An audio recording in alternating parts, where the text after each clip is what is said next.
សួស្តីបងប្អូនអរគ្នាមុននឹងខ្ញុំបង្ហោះវីដេអូតាក់ទងទៅនឹងកន្លែងរស់នៅរបស់លោកយាយបាបាវ៉ាន់ហ្គាខ្ញុំចង់ជំរាបជូនបងប្អូនអរគ្នាខ្ញុំគ្រាន់តែជាអ្នកបង្ហាញឯកសារផុសតាងយោងនឹងកន្លែងរស់នៅរបស់ពួកគាត់តែប៉ុណ្ណោះហើយថ្ងៃនេះខ្ញុំមកឆ្លើយ8សំណួរមុននឹងខ្ញុំបង្ហោះវីដេអូអំពីលោកយាយបាបាវ៉ាន់ហ្គាតើបាបាវ៉ាន់ហ្គាគឺជាអ្នកណាលោកយាយបាបាវ៉ាន់ហ្គាគឺជាស្ត្រីម្នាក់រស់នៅក្នុងប្រទេសប៊ុលហ្គារីហើយជាអ្នកដែលគេល្បីថាគាត់មើលឆុតគាត់ព្យាបាលជំងឺហើយគាត់ទូទាយនៅរឿងជាច្រើនដែលសឹងតែជាការពិតរហូតដល់80-90% នៃរឿងរ៉ាវដែលកើតមានឡើងនៅលើពិភពលោកសំណួរទី2សួរថាម៉េចបានលោកយាយពូកែម្លេះមូលហេតុដែលលោកយាយបាបាវ៉ាន់ហ្គាពូកែគឺអត់មានអ្នកណាគេដឹងទេគាត់គ្រាន់តែជាក្មេងស្រីអាយុ4ឆ្នាំរត់លេងក្រោយផ្ទះក៏ជួបនឹងខ្យល់ព្យុះតំបត់ត្បូងបក់គាត់ឡើងទៅលើហើយរន្ទះបាញ់ហើយក៏ធ្លាក់មកខាងក្រោមមានសัตว์មានអីធ្លាក់មកមួយគាត់ដែរហើយក៏គាត់ថាដីចូលភ្នែកខ្លាំងណាស់គេទៅមើលគាត់ទៅថាគាត់ស្លាប់ហើយតែគាត់យំថាដីចូលភ្នែកគាត់ខ្លាំងណាស់យកទៅពេទ្យថាព្យាបាលជាដីចូលភ្នែកហ្នឹងគឺខ្វាក់ភ្នែកហើយបន្ទាប់មកគាត់ក៏មានវ័យកដាលគាត់ក៏ចេះព្យាបាលជំងឺខ្លួនឯងដែលពេទ្យថាអាចនឹងស្លាប់ហើយក៏គាត់ចេះទាយតាំងពីពេលហ្នឹងមកតាំងពីគាត់នៅពេញកំមុំមកម្លេះសំណួរទី3គាត់មើលអត់ឃើញទេតើហេតុអីបានគាត់ដឹងរឿងសហភាពសូវៀតសង្គ្រាមលោកលើកបញ្ហាអាមេរិកនិងគ្រោះមហន្តរាយដែលជាព្រឹត្តិការណ៍ដែលកើតមានឡើងកន្លងមកមូលហេតុដែលគាត់មើលអត់ឃើញប៉ុន្តែគាត់ដឹងរឿងទាំងអស់ហ្នឹងគឺគាត់មាន connection ជាមួយនឹងព្រះជាមួយនឹង universe ជាមួយនឹងភាពកើតឡើងទុកមុនដោយដែលមានមនុស្សជាច្រើនមកទាយផ្ទះគាត់គឺមុនមកជួបគាត់ឲ្យយកស្ករមួយដាក់នៅកន្លែងគេងហើយយកស្ករហ្នឹងមកឲ្យគាត់មើលគាត់មើលปุ๊បគាត់ដឹងថាម្នាក់ហ្នឹងមុនកើតមកម្ដាយ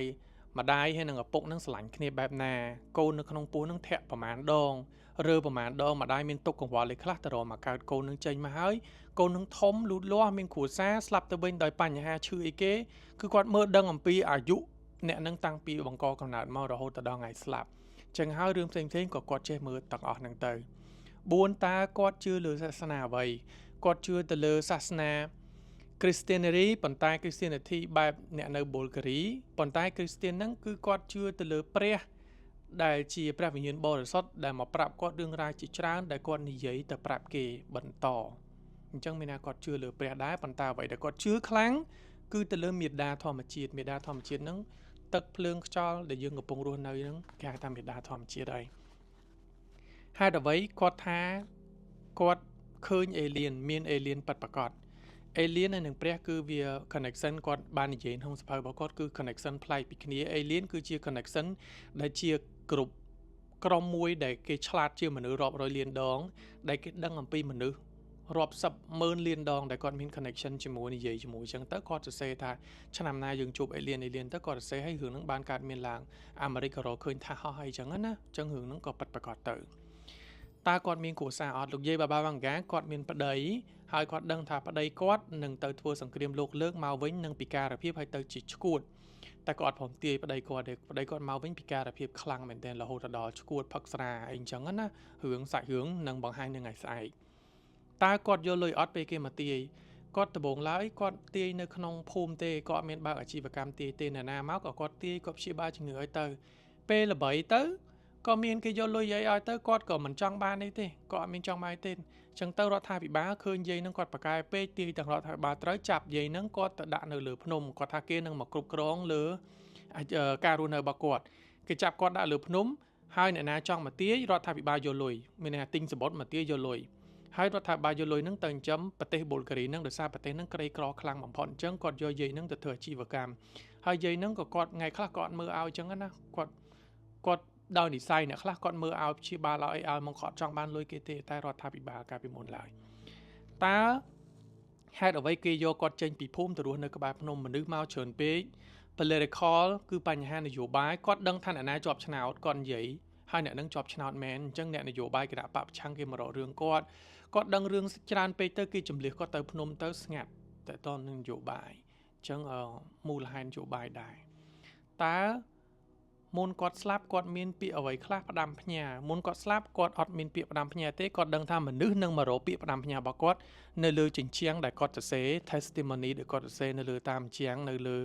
ព្រះវិហារហ្នឹងដែលគាត់បង្កើតមកនៅលើភ្នំហ្នឹងគាត់ក៏ធ្វើព្រះវិហារមួយនៅនឹងកុំឲ្យពិបាកចេញចូលទៅក្នុងភូមិណាគាត់ក៏បានសរសេរនៅលើជញ្ជាំងហ្នឹងក៏បានចែក មនុស្សយើងណាផ្លេចខ្លួនថាកើតមកពីណាមនុស្សយើងកើតមកពីមេដាធម្មជាតិដីទឹកភ្លើងខ្យល់ដើមឈើគ្រប់យ៉ាងទាំងអស់គឺជាមេដាធម្មជាតិប៉ុន្តែមនុស្សយើងអត់ដឹងថារាល់ថ្ងៃហ្នឹងរស់នៅដោយសារអ្នកណារស់នៅដោយសារមេដាធម្មជាតិត្រីសាច់សត្វបន្លែគឺមេដាធម្មជាតិជាអ្នកបង្កើតមកឲ្យយើងញ៉ាំចូលក្នុងពោះគាត់សរសេរណាកុំខឹងខ្ញុំណាឲ្យយើងញ៉ាំចូលក្នុងពោះប៉ុន្តែមនុស្សយើងភ្លេចថាមេដាធម្មជាតិគឺជាអ្នកដាក់ទណ្ឌកម្មយើងព្យុះសង្គ្រាគ្រោះទឹកជំនន់គ្រោះមហន្តរាយព្យុះស៊ូណាមីអីផ្សេងមូលហេតុអីមេដាធម្មជាតិដាក់ឲ្យយើងពីព្រោះមនុស្សយើងអត់បានគោរពមេដាធម្មជាតិទេហើយមេដាធម្មជាតិដាក់ឲ្យមនុស្សយើងឆ្លោះប្រកែកគ្នាដោយសារមនុស្សយើងគឺមានភាពលោភលន់មិនយល់មិនដឹងអំពីមេដាធម្មជាតិគ្រប់យ៉ាងនៅលើខ្លួនរបស់យើងអាវធ្វើចេញពីដើមឈើអាវធ្វើចេញពីជ័រជៀនពេជ្រធ្វើចេញពីកន្លែងត្បូងកប់នៅក្នុងដីគ្រប់យ៉ាងនៅលើគ្រប់យ៉ាងទាំងអស់ទាំងមីក្រូហ្វូនសិតរបស់មេដាធម្មជាតិទាំងអស់មនុស្សយើងមិនចង់ដឹងថាមេដាធម្មជាតិបែបណាទេប៉ុន្តែរស់នៅដោយមេដាធម្មជាតិគាត់សរសេរច្រើនណាស់អ្នកនរគ្នាចង់ដឹងរឿងនឹងបន្ថែមទៀតសែកខ្ញុំប្រាប់បងប្អូនអរគ្នាហើយកុំខឹងខ្ញុំគ្រាន់តែបកស្រាយអត្ថបទនិងកន្លែងពិតប្រាកដឲ្យបងប្អូនអរគ្នាបានដឹងហើយការ predict ការទូទាយនៅអនាគតទៅជាយ៉ាងណាទៀតគឺមានទាំងអស់នៅក្នុងសៀវភៅរបស់យាយបាបាវ៉ាន់ហ្កាជាភាសាប៊ុលហ្គារីចំពោះបងប្អូនអរគ្នាដែលពេញចិត្តក្នុងការស្ដាប់រឿងទាំងអស់ហ្នឹងចាំជួបខ្ញុំឆាប់នេះហើយអរគុណមែនតើរឿងពិតកន្លែងពិតទៅខ្ញុំទៅដល់កន្លែងហ្នឹងជំរាបលា that she couldn't open them without excruciating pain. And what then began was a decline in her ability to see. Baba Vanga had given thousands of accurate predictions and gained a reputation as the Nostradamus of the Balkans. New York City, September 11th, 2001. American president will fall after being attacked by the steel birds.